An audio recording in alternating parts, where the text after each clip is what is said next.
शीतल भी हमारे साथ जुड़ गए। शीतल, ये आपको क्या लगता है कि मतलब अशोक गहलोत तो बिल्कुल मास्टर्स पॉलिटिशियन साबित हो रहे हैं कि हर तरीके से बीजेपी को लपेटे में ले लिया है। तो ऐसी स्थिति में तो बजाय मतलब एक तरीके का ऑफेंसिव अब चल रहे हैं, जो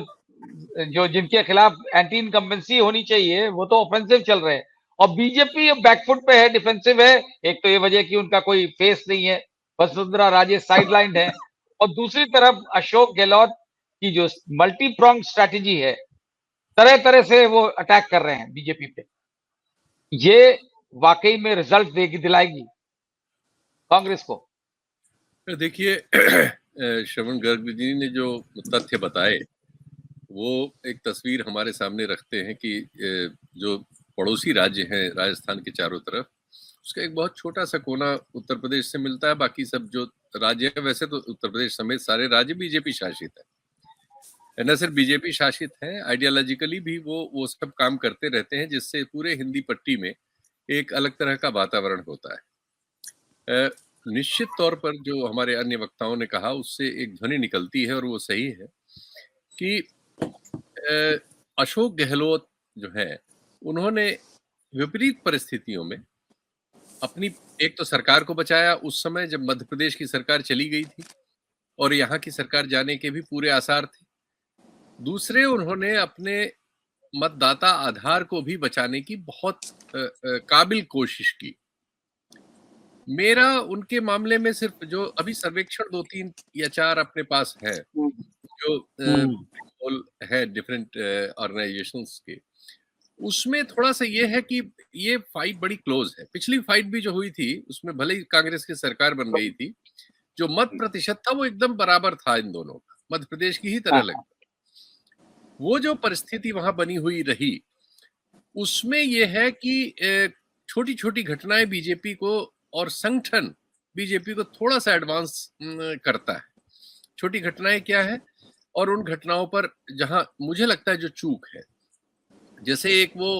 सर तन से जुदा वाली एक घटना थी जिसमें एक हिंदू लड़के को दर्जी था या क्या था, उसको काट दिया था उस तरह से, और उसमें ये आरएसएस और बीजेपी के पास ये सामर्थ्य है। वो कंट्रोवर्सीज अपनी जगह है कि वसुंधरा राजे से कौन कितना नाराज है वगैरह, लेकिन वो इन चीजों को जनरल लोगों के दिमाग में पहना लेने में सफल होते हैं। वहां ये जरूरत होती है कि उसका काउंटर करने के लिए क्या कांग्रेस का संगठन या सोशल मीडिया पर जो उनका स्ट्रक्चर है, क्या वो उतना समर्थ है कि वो उसको काउंटर करता हुआ ये नजर आए कि भाई अशोक गहलोत की सरकार ने उसमें कानूनी कार्रवाई तुरंत की, हत्यारे तुरंत पकड़े गए, उन पर जो मुकदमा चलना है वो तत्कालिक तौर पर चला, सरकार की ओर से कोई ढिलाई नहीं हुई। जो गहलोत सरकार के पक्ष में बातें हैं कि कानून व्यवस्था की बहुत सारी घटनाएं आती हैं वहां से भी,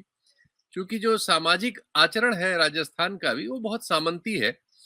और सामंतवाद से जो विकार उत्पन्न होते हैं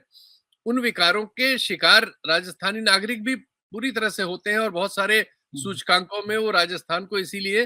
काफी खराब पोजीशन में ले जाते हैं। सिर्फ ये अच्छा है कि गहलोत साहब की सरकार में ऐसे किसी मामले में कार्रवाई होने में कोई देरी नहीं हुई। पुलिस ने समय से मामले दर्ज किए और समय से उन पर काम किया, और ज्यादातर मामलों में उसे सफलता भी मिली। उत्तर प्रदेश वगैरह में ये स्थिति भिन्न है। यहाँ एक बलात्कार की शिकार स्त्री को अपनी एफआईआर कराना बहुत दोजख, बहुत मुश्किल काम है। लेकिन क्या कांग्रेस इसको इस तरह से प्रचारित कर पाने में सफल हुई है राजस्थान में? ये देखने वाली बात होगी कि जो बीजेपी की शासित सरकारें हैं उनमें एक बलात्कृत स्त्री के साथ थाना कैसे व्यवहार करता है, और अशोक गहलोत की सरकार में थाना उसके साथ कैसे व्यवहार करता है, और पुलिस कैसे उसमें एक्ट करती है।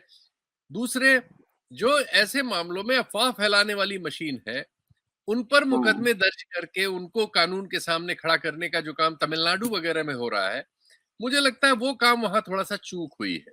लेकिन चूंकि इतनी काम करने में गहलोत साहब सफल हैं, जो हमारे अन्य वक्ताओं ने बताया, कि उन्हें इसके बावजूद ये श्रेय देना पड़ेगा कि उन्होंने बहुत होशियारी से, बहुत काबिलियत से इस परिस्थिति का सामना किया जो उनके सामने थी, क्योंकि वो चारों तरफ से एक ऐसे वातावरण से घिरे हुए दौर में उन्होंने ये सफलता अर्जित की है जब चीजें उनके बहुत प्रतिकूल थी। तो इसलिए निश्चित तौर पर मेरिट उनके पक्ष में है, लेकिन वहां की जो सामाजिक स्थिति में पिछले चुनाव का नतीजा, मत प्रतिशत, सांगठनिक तौर पर आरएसएस बीजेपी के काम करने का तरीका, उसमें उनकी ताकत, ये सब चीजें उनके आड़े हैं फिलहाल। और इसीलिए सर्वेक्षणों में वो वही एक राज्य है 5 राज्यों में जिसमें बीजेपी के लिए आप कह सकते हैं कि आशा की किरण दिखाते रहते हैं सर्वेक्षण। अब मैं चूंकि वहां का नहीं हूं और न वहां से बहुत परिचित हूं, बहुत थोड़ी बातें ही समझ सकता हूं, तो हमारे अधिवक्ताओं ने जो कहा मैं उससे अपने सहमति व्यक्त करता हूं। सत्य हिंदी का ऐप डाउनलोड करें गूगल प्ले स्टोर पर।